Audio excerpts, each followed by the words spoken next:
Furiously Happy, a funny book about horrible things, by Jenny Lawson. Introduction. Imagine this for a moment. You've just moved into a beautiful new neighborhood. It's quiet, picturesque, the kind of place where you think, finally, things might be peaceful. You take a walk down to a lovely little park with a man-made stream, and as you sit on the grass, two magnificent, snow-white swans glide around a bend and swim right toward you. They are elegance itself. Their necks curve and cross, accidentally forming the shape of a heart. You let out a breath you didn't even know you were holding, and a sense of calm washes over you. You think to yourself, this is a sign. I'm going to be okay here. And then the herd of swans tries to eat you.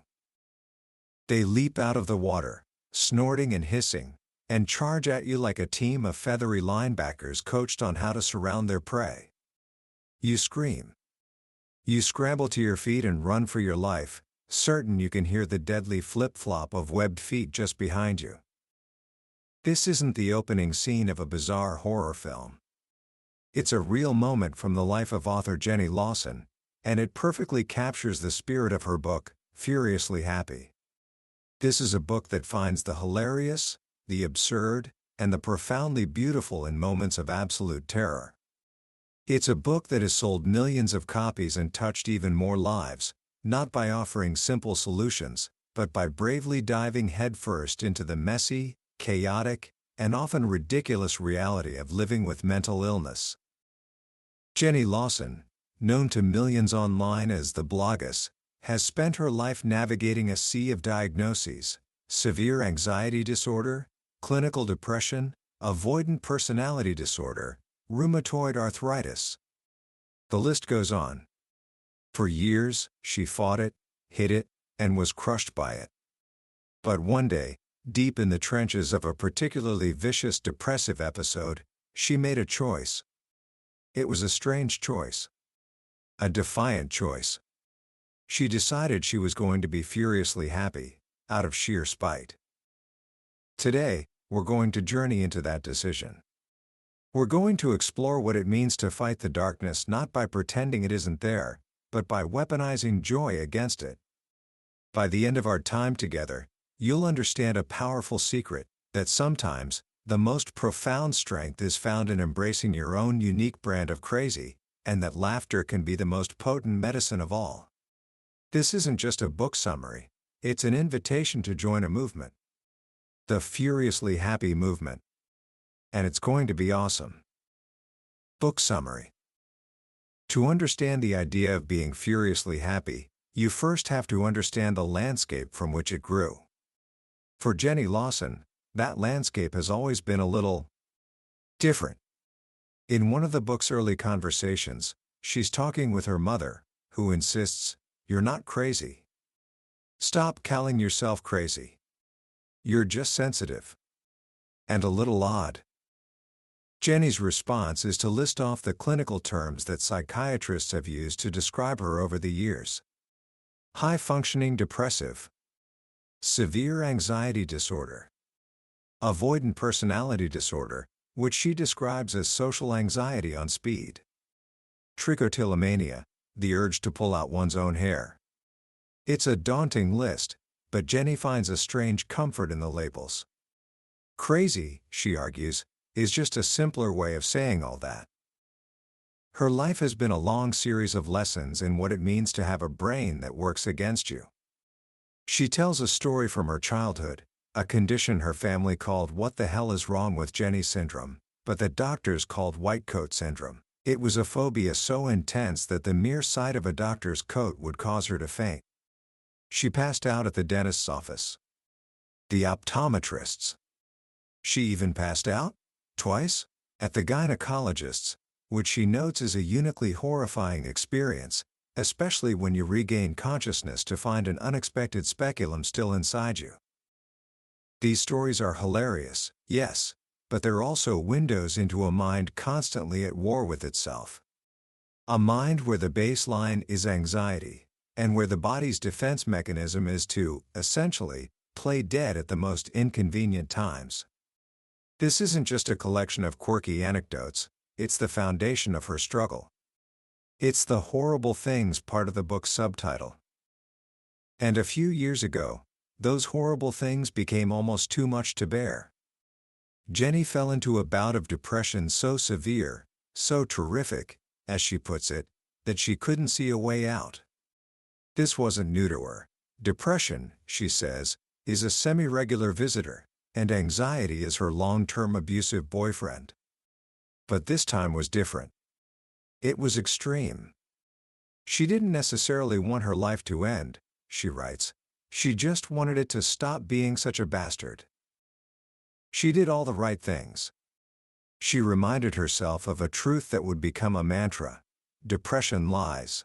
She told herself things would get better. But nothing worked.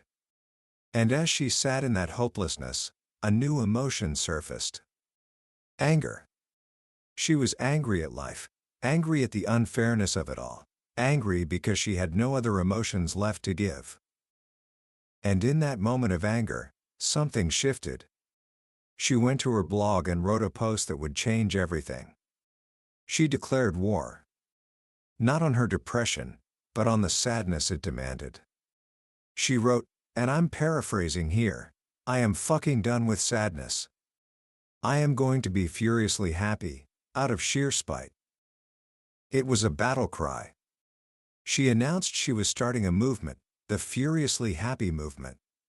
And it was going to be awesome, she said, because it would freak the hell out of all the people who thrive on your sadness. It was an act of defiance. Within hours, the hashtag Furiously Happy was trending worldwide on Twitter. Thousands of people, sitting in their own darkness, heard that cry and roared back. It was the beginning of a new way of life. So what does it mean to be furiously happy? For Jenny, it meant saying yes to the absurd. It meant pushing herself to collect moments of joy, no matter how strange, to store away as weapons for the next time the darkness came. Her new mantra became, decorum is highly overrated and probably causes cancer. She jumped into fountains. She chased tornadoes. She rented sloths by the hour. And she adopted a spiritual mascot for this new movement, a taxidermied raccoon named Rory. Rory the raccoon is, in many ways, the heart of this book. He's not just any taxidermy. Rory is posed standing on his hind legs, his tiny arms stretched out in a state of perpetual, ecstatic glee. His smile is so wide, so bafflingly joyous, that it's both hilarious and slightly terrifying. He looks, Jenny says, like he's screaming, "Oh my God, you are my favorite person ever. Please let me chew your face off with my love." Rory became her partner in crime. When her husband, Victor, was on serious work calls, she would sneak up behind him and have Rory slowly rise over his shoulder like a furry, eavesdropping serial killer. She'd hide Rory in their bed, so that when Victor pulled back the covers, he'd be greeted with a dead, grinning raccoon who wanted to snuggle. Victor, the long-suffering straight man in so many of her stories, didn't always understand her love for Rory. But Jenny explains that this is her love language. Other women show adoration with baked goods. She channels hers through animal corpses. One night, around 2 a.m, fueled by insomnia, she decided Rory was perfectly suited to ride her cats, as if he were a rodeo star. The cats, however, were less than cooperative. She spent hours trying to stage a photo shoot, with the cats flopping over and Rory tumbling to the floor, his arms still raised in celebration of their refusal to participate. Finally, one cat, Ferris Mueller, gave in, and Jenny captured a picture of him carrying an ecstatic Rory on his back. This is what it means to be furiously happy. It means having a dead raccoon rodeo in your kitchen at 3 a.m. Because these moments, she explains, are what you take into battle with you. This philosophy doesn't mean she was cured. Far from it. She still spent weeks in bed when she couldn't get up. She still hid under her office desk when the anxiety became too much. The difference was that now, she had a storeroom in the back of her mind.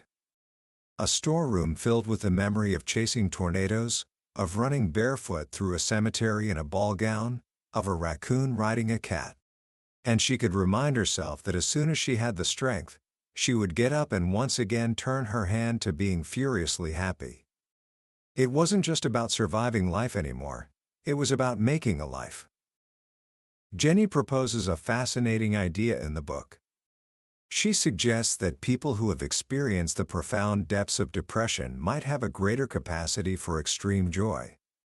She writes, "It's about taking those moments when things are fine and making them amazing, because those moments are what make us who we are. It's the difference," she says, "between taking a shower and teaching your monkey butler how to shampoo your hair." This is a book filled with stories that blur the line between mental illness and a life lived with glorious, unapologetic weirdness. She takes us on a trip to Australia with her friend Laura, a trip born from the idea of ticking things off a bucket list. Her list, of course, includes things like pudding, wrestling with kangaroos, and hugging a koala while dressed as a koala. She learns on the trip that most koalas are riddled with chlamydia, which for some reason only deepens her connection to them. "We're both," she says, "immunocompromised, lightly diseased, exhausted, and full of toxins.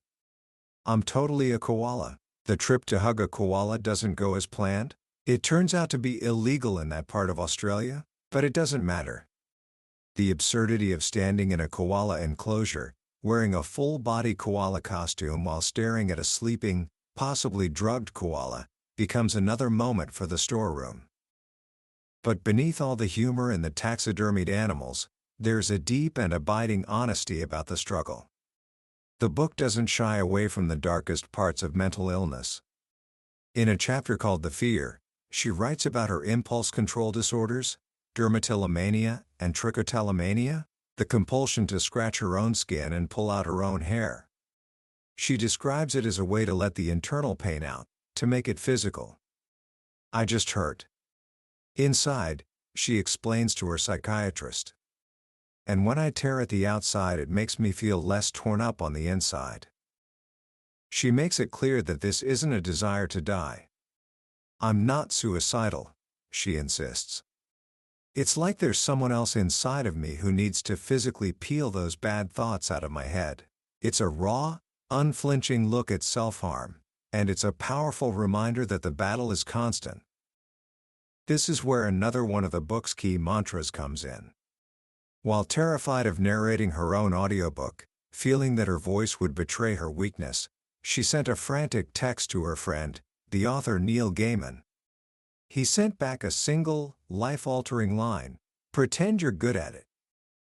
It seemed too simple. But she wrote the words on her arm and walked back into the recording studio pretending to be someone who was amazing at reading her own story. And suddenly, she was. It's a lesson she carries with her to every book reading, every public appearance. Pretend you're good at it. Sometimes, pretending is the first step to becoming. The book is also a testament to the power of community. Jenny Lawson is not fighting this battle alone. Her husband, Victor, is a constant presence, a grounding force of loving exasperation who helps her hunt for a runaway felt vagina and patiently listens to her theories on why cats are selfish yawners. And then there's the community she built online. The Furiously Happy blog post didn't just launch a personal philosophy, it created a tribe. In the book, Jenny reveals something she calls the Folder of 24. It's a folder containing letters from 24 people who were actively planning to end their lives but stopped and got help. They weren't saved just by her words, she insists, but by the overwhelming response from thousands of other people who commented, "Me too." They were saved by the roar of a community that refused to let them believe the lie that they were alone. This is the central magic of Furiously Happy. It's a book that makes you laugh until you cry, often in the same sentence. It takes the most painful, isolating experiences of mental illness and holds them up to the light, showing you the absurdity, the humor, and the shared humanity within them. It gives you permission to be broken, It gives you permission to be weird. It tells you that your scars are not something to be hidden, they are proof that you have fought. Jenny's struggle is not a simple story with a neat ending. It's a lifelong journey. In one of the most poignant moments, she describes a conversation with Victor during a severe rheumatoid arthritis flare-up. She tells him that sometimes she feels like his life would be easier without her. He thinks for a moment and replies, "It might be easier, but it wouldn't be better." And that, right there, is the soul of this book. Life with mental illness, with chronic pain, with all the horrible things, is not easy. But by choosing to be furiously happy, by collecting moments of irrational joy, by finding your tribe, and by laughing in the face of the darkness, it can be so much better. It can be a life filled with sloths, and swans, and zombie apocalypses, and taxidermied raccoons who are always, always there to give you a high five. Commentary. As we step back from the delightful chaos of Jenny Lawson's world, it's worth taking a moment to appreciate what makes this book so profoundly important. On the surface, it's a collection of hilarious and bizarre essays. But underneath, it's one of the most powerful and honest explorations of mental health you will ever read. The first, and perhaps most important lesson here is the revolutionary power of humor as a tool for survival. Jenny doesn't use humor to diminish her pain or to pretend it doesn't exist. She uses it as a lens. She looks at the most terrifying, shameful, and debilitating aspects of her illness, and she finds the joke. When she's having a panic attack, she imagines it's because she swallowed a leprechaun that's trying to eat its way out of her chest. When she's prescribed antipsychotics, she jokes about using it as an excuse to cut in line at the pharmacy. This isn't about being flippant, it's about control. When you can laugh at the monster under your bed, the monster loses its power. Humor becomes an act of defiance. It's a way of looking your demons in the eye and saying, "You do not get to have all of me. You do not get to steal my joy." It's a reminder that even in our darkest moments, there is absurdity to be found, and in absurdity, there is light. The second powerful idea is the radical act of embracing your own crazy. In a world that prizes conformity and normalcy, Jenny Lawson plants a flag for the weirdos, the misfits, and the people who feel like they're just not doing it right. She takes the things that society tells us to be ashamed of, our anxieties, our quirks, our failures, and wears them like a badge of honor. Her book teaches us that our flaws are not bugs in the system, they are features. They are the very things that make us interesting, that make us compassionate, that make us human. She gives us permission to stop pretending we have it all together and to find strength in our shared imperfection. And that leads to the final, crucial takeaway, the profound healing that comes from vulnerability. When Jenny wrote that first furiously happy blog post, or when she shared the story of her self-harm, she was taking an immense risk. But in doing so, she created a space where thousands of others felt safe enough to say, "Me too." This book is a living testament to the fact that we are so much less alone than we think. The moment we stop hiding our struggles is the moment we find our tribe. Your story, your truth, your vulnerability, it has the power not only to heal you, but to save someone else. So, how can we bring a little bit of this furiously happy spirit into our own lives? I think there are two simple places to start. First, start building your own joy storeroom. You don't need to rent a sloth or wear a wolf to a movie premiere. Just start smaller. Actively look for one small, absurd, or unexpectedly beautiful moment each day. Maybe it's the ridiculous way your dog sleeps. Maybe it's a cloud that looks like a dinosaur. Maybe it's mishearing a song lyric in a funny way. Notice it. Savor it. Write it down. These are your weapons. Collect them. Second, practice the art of pretending you're good at it. The next time you feel that wave of anxiety or self-doubt before doing something scary, whether it's giving a presentation, going to a party, or even just making a phone call. Take a deep breath. For just a few minutes, pretend you are the most confident, capable person in the world. Walk like them. Talk like them. It's not about being fake. It's about borrowing a little bit of bravery until your own catches up. We've journeyed through some of the incredible stories and lessons from Furiously Happy today, but I have to be honest with you. A summary can only ever be a map. It can show you the landmarks, but it can't give you the feeling of walking the path yourself. The real magic of this book is in Jenny Lawson's unique, brilliant voice. It's in the quiet moments between the big laughs, when a single sentence lands with such truth that it takes your breath away. This summary is a starting point, a way to see if this journey is one you want to take. If anything we've talked about today has sparked something in you, if you've ever felt a little too weird for the world, I encourage you to pick up a copy. Reading it isn't just an act of learning, it's an experience of feeling seen, understood, and a little less alone in your own beautiful, chaotic humanity. The link to the book is in the description. And, if you found this summary valuable, and you'd like to continue exploring life-changing books with me, please take a moment to subscribe and give this a like. It lets me know we're on the right track. Let's keep learning and growing together, one book at a time.